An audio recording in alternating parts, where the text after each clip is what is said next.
সাগরপাড়ায় আগ্নেয়াস্ত্র সহ গ্রেপ্তার দুই ব্যক্তি।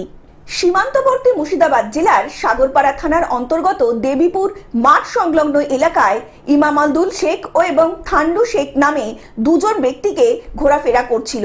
গোপন সূত্রে খবর পেয়ে সাগরপাড়া থানার ওসি মোহাম্মদ খুরশিদ আলম ও তার পুলিশ টিম তল্লাশি শুরু করে সন্দেহভাজন দুই ব্যক্তিকে জিজ্ঞাসা করতেই তাদের কাছ থেকে বেরিয়ে আসে একটি দেশি তৈরি পিস্তল ও 2 রাউন্ড গুলি। ইতিমধ্যেই দুজনের নামে কেস রেজিস্টার্ড করে 7 দিনের পুলিশ হেফাজতে জেলা জজ আদালতে পাঠায় সাগরপাড়া থানার পুলিশ।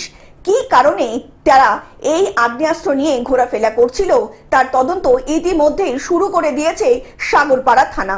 মুর্শিদাবাদ থেকে পার্থ মণ্ডলের রিপোর্ট, গ্লোব নিউজ।